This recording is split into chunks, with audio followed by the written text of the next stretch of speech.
ನಮಸ್ತೆ ಕರ್ನಾಟಕ. ಎಲ್ಲ ಹೇಗಿದ್ದೀರಿ? ಚೆನ್ನಾಗಿದ್ದೀರಿ ಅಂತ ನಂಬಿದ್ದೀನಿ ರಾಯರ ದಯದಿಂದ. ಹಾಗೆ ತಾಯಿ ಮಂಚಾಲಮ್ಮನನ್ನು, ತಾಯಿ ಮಾರಿಕಾಂಬೆಯನ್ನು, ನಮ್ಮ ಆರಾಧ್ಯರನ್ನು ಸ್ಮರಣೆ ಮಾಡ್ತಾ ನಿಮಗೆಲ್ಲರಿಗೂ ನನ್ನ ಕಾರ್ಯಕ್ರಮಕ್ಕೆ ಸ್ವಾಗತವನ್ನು ಬಯಸ್ತಾ ಇದ್ದೇನೆ. ರಾಯರು ಕರುಣಾಮಯಿ, ಭಕ್ತರು ಕೇಳಿದ್ದನ್ನು ಕೊಡ್ತಾರೆ. ರಾಯರ ಕರುಣ ಕೃಪಾ ಕಟಾಕ್ಷ ಹಾಗಿರುತ್ತೆ, ಹೀಗಿರುತ್ತೆ, ನನ್ನ ಮೇಲೆ ಈ ರೀತಿ ಆಯಿತು, ಅವ್ರ ಮೇಲೆ ಈ ರೀತಿಯ ತುಂಬ ಪವಾಡಗಳನ್ನು ನಾವು ಕೇಳುವಾಗ ನಾವು ಅಂದ್ಕೊಳ್ತೀವಿ ಏನು ಗೊತ್ತಾ, ಅಯ್ಯೋ ರಾಯರೇನ ಎಲ್ಲರೂ ಪವಾಡ ಹೇಳ್ತಾರಲ್ವಾ, ನಾನು ಪವಾಡ ಹೇಳಬೇಕು, ನನಗೆ ಪವಾಡ ಮಾಡಿ ರಾಯರೇ ಅಂತ ಹೇಳ್ತೀವಿ ಅಲ್ವಾ. ಎಷ್ಟೋ ಜನ ಹೇಳ್ತಾರೆ ಮೇಡಮ್ ಎಲ್ಲರೂ ಪವಾಡ ಆಯಿತು ಅಂತಾರೆ, ನಮಗಾಗಿಲ್ಲ. ಆದರೆ ನಿಜವಾಗಿಯೂ ಅದು ನಮಗಾದಾಗ ಅದರ ಅನುಭವ ಹೇಗಿರುತ್ತೆ ಅಂದರೆ ಅದಷ್ಟು ಖುಷಿಯಾಗಿರುತ್ತೆ. ನಿಜವಾಗಿಯೂ ರಾಯರು ಕರುಣಾಮಯಿ ಅನ್ನೋದಂತೂ ನಿಜ ಅಲ್ವಾ. ಯಾಕೆ ಹೇಳ್ತಾ ಇದ್ದೀನಿ ಅಂದರೆ, ಬಿಸಿಲುಗಳ ಇರುವಂಥ ಟೈಮಲ್ಲೇ ನಾವು ಮಂತ್ರಾಲಯಕ್ಕೆ ಹೋಗಿರೋದು. ಪ್ರತಿಯೊಬ್ಬರು ಬಿಸಿಲು ಬಿಸಿಲು ಬಿಸಿಲು ಬಿಸಿಲು ಅಂತಾರೆ. ಅಯ್ಯೋ ಟೊಪ್ಪಿ ಸಹಿತ ಟೊಪ್ಪಿ ಹಾಕದೇ ಇರೋಳಲ್ಲ ನಾನು. 2 ಸಲ ಮಂತ್ರಾಲಯಕ್ಕೆ ಹೋದಾಗಲೂ, ಒಂದು ಸಲ ಅಕ್ಟೋಬರ್ದಲ್ಲಿ ಹೋಗಿದ್ದೀನಿ, ಒಂದು ಸಲ ಏಪ್ರಿಲಲ್ಲಿ ಹೋಗಿದ್ದೀನಿ. ಹೋದಾಗಲೂ ಸಹಿತ ನಾನು ಟೊಪ್ಪಿ ಉಪಯೋಗಿಸಿರೋ, ಒಂದು ನಿಮಿಷ ಟೊಪ್ಪಿ ಇಲ್ಲದೆ ಇರ್ತಿರ್ಲಿಲ್ಲ, ತಲೆಗೆ ಹ್ಯಾಟ್ ಹಾಕದೇ ಇರ್ತಿರ್ಲಿಲ್ಲ ನಾನು. ಟೊಪ್ಪಿ ಅಂದರೆ ಗೊತ್ತಾಗುತ್ತೋ ಇಲ್ಲೋ ಗೊತ್ತಿಲ್ಲ ನಿಮಗೆ, ಓಕೆ, ಭಾಳ ಇಂಗ್ಲೀಷ್ನಲ್ಲೇ ಈಗ ಎಲ್ಲರೂ ಮಾತಾಡೋದಲ್ವಾ, ಹಾಗದೇ ಇರ್ತಿರ್ಲಿಲ್ಲ. ಎಷ್ಟೋ ಜನ ಹೇಳು ನನಗೆ, ಇಲ್ಲಿದ್ದರೂ ಅಷ್ಟೇ, ನಾನು ಸಿರ್ಸಿಯಲ್ಲಿದ್ದರೂ ಅಷ್ಟೇ, ಎಲ್ಲಿ ಹೋಗೋದಿದ್ರು ಟೊಪ್ಪಿ ಹಾಕಿ ಅದಕ್ಕೊಂದು 4 ಕ್ಲಿಪ್ ಹಾಕಿ ಹೊರಟು ಬಿಡ್ತೀನಿ ನಾನು. ಯಾರು ನೋಡಲಿ ಯಾರು ನೋಡೋದಿಲ್ಲ. ತುಂಬ ಒಬ್ಬರು ಹಿರಿಯರು ಹೇಳ್ತಾರೆ ಟೊಪ್ಪಿ ಹಾಕಬೇಡ ಕಣೆ. ಯಾಕೆ? ಟೊಪ್ಪಿ ಹಾಕಿದರೆ ಅಕ್ಕಿ ರೇಟ್ ಜಾಸ್ತಿ ಆಗುತ್ತಂತೆ, ಅದು ಹಿಂದೆ ಇದೆಯಂತೆ. ಯಾವಾಗ ಮಹಿಳೆಯರು ಟೊಪ್ಪಿ ಹಾಕ್ತಾರೋ ಆಗ ಅಕ್ಕಿ ರೇಟ್ ಜಾಸ್ತಿ ಆಗುತ್ತೆ ಅಂತ. ಅದು ಎಷ್ಟೋ ವರ್ಷದ ಹಿಂದೆ ಆಗಿಬಿಟ್ಟಿದೆ ಬಿಡಿ. ಟೊಪ್ಪಿ ಹ್ಯಾಟು ಅದು ಎಷ್ಟೋ ವರ್ಷದ ಹಿಂದೆ ಮಹಿಳೆಯರು ಹಾಕೋಕ್ಕೆ ಶುರು ಮಾಡಿದ್ದಾರೆ. ನಾನು ನಗೋದು ಅಜ್ಜಿ ಹತ್ರ, ಅಯ್ಯೋ ಬಿಡಿ ಅಜ್ಜಿ ಎಲ್ಲರೂ ಹಾಕ್ತಾರೆ, ನಾನು ಹಾಕ್ತಾಯಿದ್ದೀನಿ ಬಿಡಿ ಅಂತ. ಆದರೆ ಈ ಸಲ ಟೊಪ್ಪಿ ಇಲ್ಲದೆ ನಾನು ಮಂತ್ರಾಲಯದಲ್ಲಿದ್ದೀನಿ. ನಾನು ಇಲ್ಲಿ ಹೊರಡುವಾಗಲೇ ಹೇಳಿದೆ ಮಂತ್ರಾಲಯದಲ್ಲೇ ಟೊಪ್ಪಿ ತಗೋತೀನಿ, ಅಲ್ಲಿ ಬಿಸಿಲು ತುಂಬ ಇದೆ ಅಂತ. ಯಾಕಂದರೆ ನನ್ನ ನೆತ್ತಿಗೆ ಬಿಸಿಲು ತಾಕ್ತೋ ನನಗೆ ತಲೆನೋವು ಶುರುವಾಗುತ್ತೆ. ನಾನಾಗಿರಲ್ಲ, ಅದು ನನಗೆ ಖಂಡಿತವಾಗಿಯೂ ಗೊತ್ತು.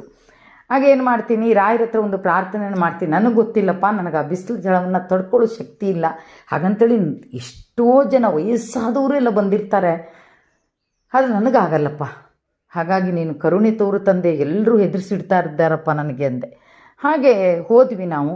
ಆದರೆ ನನಗೆ ರಾಯರು ಕರುಣಾಮಯಿ ಅಂತ ಹೇಳೋದನ್ನು ಇಲ್ಲಿ ಕೇಳಿ, ಯಾರಿಗೇನಾಗುತ್ತೆ ಏನಾಗಲ್ಲ ಅನ್ನೋದು ರಾಯರಿಗೆ ಖಂಡಿತವಾಗಿಯೂ ಗೊತ್ತು. ಆ ಕರುಣಾಮಯಿ ಅಂತ ನಾನು ಯಾಕೆ ಹೇಳ್ತಾ ಇದ್ದೀನಿ ಅಂದರೆ, ನಾನು ಕೇಳ್ಕೊಂಡು ಹೋಗಿದ್ದೀನಿ. ಆದರೆ ನಾನು ಮಂತ್ರಾಲಯದಲ್ಲಿ ಟೊಪ್ಪಿ ಹಾಕದೇ ಇರೋದು ಇದು 5ನೇ ಸಲನೋ 4ನೇ ಸಲನೇ ನಾನು ಹೋಗ್ತಾ ಇರೋದು, ಇದು ಫಸ್ಟು. ಹಾಗಾದರೆ ಯಾಕೆ ನಾನು ಟೊಪ್ಪಿ ಯಾಕೆ ಹಾಕಿಲ್ಲ? ಅಲ್ಲೇನು ಬಿಸಿಲಿಲ್ವಾ? ತುಂಬ ಬಿಸಿಲಿದೆ. ಆದರೆ ನನಗೆ ರಾಯರ ಕೃಪಾ ಕಟಾಕ್ಷದಿಂದ ಬಿಸಿಲು ತಾಗಿಲ್ಲ. ಯಾಕೆ ತಾಗಿಲ್ಲ ನನಗೆ ಅಂತ ಕೇಳಿ. ಬೆಳಿಗ್ಗೆ ಹೋಗ್ತೀವಾ, ತಂಪಿರುತ್ತಾ, ರಾಯರ ದರ್ಶನ ಬೃಂದಾವನ ದರ್ಶನ ಎಲ್ಲ ಪಡ್ಕೋತೀವ. ನಾವು ಸೇವೆ ಏನು ಮಾಡಬೇಕು ಮಾಡ್ತೀವ. 9:30 ಹಂಗೆ ಹೊರಗೆ ಬೀಳ್ತೀವ, ತಿಂಡಿ ತಿಂತೀವ. ತಿಂಡಿ ತಿಂದು ಮತ್ತು ಪುನಃ ನಾವು ತಿಂಡಿ ತಿಂತೇವೆ. ನಮ್ಮ ಹತ್ರ ಆಗೋದಿಲ್ಲ. ಅದಕ್ಕೆ ತುಂಬ ಜನ ಹೇಳ್ತಾರೆ, ಇಲ್ಲ ಮೇಡಮ್ ನಾನು ತಿಂಡಿನೇ ತಿಂದಿಲ್ಲ ಅಂತಾರೆ. ಆದರೆ ನಾವು ಸುಳ್ಳು ಹೇಳಲ್ಲ, ಯಾಕಂದ್ರೆ ನಮ್ಮ ಹತ್ರ ಆಗಲ್ಲ. ನಮಗೆ ಬೆಳಿಗ್ಗೆ ಏನಾದರೂ ಹೊಟ್ಟೆಗೆ ಬಿದ್ದರೇನೆ ಕೆಲಸ ಆಗೋದು, ಇಲ್ಲ ಅಂದರೆ ನಮ್ಮ ಕೆಲಸ ಆಗಲ್ಲ. ಹಾಗಾಗಿ ನಾವೇನು ಮಾಡ್ತೀವಿ, ಹೋಗಿ ತಿಂಡಿ ತಿಂದ್ಕೊಂಡು ಬಂದು ಕರೆಕ್ಟ್ ಮತ್ತೆ ಹೇಳ್ತಾರೆ 10:00 ಬನ್ನಿ ನೀವು ಇಲ್ಲಿ ರಾಯರ ಬೃಂದಾವನದ ಹತ್ರ, ಮತ್ತು 10:00 ಬನ್ನಿ ಅಂತ. ಅಷ್ಟೊತ್ತಿಗೆ ಬಿಸಿಲಿನ ಜಳ ಅಷ್ಟು ಇರೋದಿಲ್ಲ. 10:00 ನಮ್ಮನ್ನು ಕರ್ಕೊಂಡು ಅನ್ನಛತ್ರ ಹಾಲಿಗೆ ಹೋಗ್ತಾರೆ. ಆ ಅನ್ನಛತ್ರ ಹಾಲಿಗೆ ಹೋಗುವಾಗ ಮಾತ್ರ ನಮ್ಮ ಮೈ ಮೇಲೆ ಬಿಸಿಲು ಬಿದ್ದಿರೋದು. ಅದು ಸ್ವಲ್ಪ ದೂರ ಅಷ್ಟೇ, ಯಾಕಂದ್ರೆ ಅಲ್ಲಿಂದ ಇಲ್ಲಿಗೂ ಚಪ್ರ ಹಾಕಿದ್ದಾರೆ. ಸ್ವಲ್ಪ ದೂರಷ್ಟೇ ನಮಗೆ ಸ್ವಲ್ಪ ಬಿಸಿಲು ಬೀಳುತ್ತೆ. ಆ ಬಿಸಿಲು ಅಷ್ಟೇ ಬಿಸಿಲು. ಪುನಃ ಬರ್ತೀವಿ, ರೂಮಲ್ಲಿರ್ತೀವಿ ನಾವು, ಅಲ್ಲೂ ತಂಪು. ಆ ರೂಮ್ ಆದಮೇಲೆ ಮತ್ತು ಪುನಃ 4 ಗಂಟೆಗೆ ನಾವಿಲ್ಲಿ ಸೇವೆಗೆ ಬರ್ತೀವಿ, ಅಲ್ಲೂ ತಂಪು. 4ರಿಂದ 8:30 9 ಗಂಟೆ ತನಕ ನಾವಿರ್ತೀವಿ. ಅಂದರೆ ಆ ಕರುಣಾಮಯಿ, ನಾನು ಹೇಳಿಬಿಟ್ಟೆ ನನ್ನ ಫ್ರೆಂಡ್ ಹತ್ರ, ಅಲ್ಲ ನಾನು ರಾಯರ ಹತ್ರ ಕೇಳ್ಕೊಂಡಿದ್ದೆ, ರಾಯರೇ ನನ್ನ ಹತ್ರ ಬಿಸಿಲು ಆಗಲ್ಲಪ್ಪ, ನಾನು ಸೇವೆ ಮಾಡಬೇಕು ಅಂತ ಬಂದಿದ್ದೀನಿ. ಅದರಲ್ಲೂ ಮತ್ತೆ ಹೇಳ್ಕೊಂಡಿದ್ದೆ, ಪರಿಮಳ ಪ್ರಸಾದ ಕಟ್ಟೋಕ್ಕಾಗಲ್ಲ ನನ್ನ ಹತ್ರ, ಯಾಕಂದ್ರೆ ಕೂತ್ಕೊಳ್ಳೋಕ್ಕಾಗಲ್ಲ ಅಂದಿದ್ದೆ. ನನಗೆ ಬೇರೆ ಕೆಲಸನ ಕೊಡ್ಸಪ್ಪ ಅಂದಿದ್ದೆ.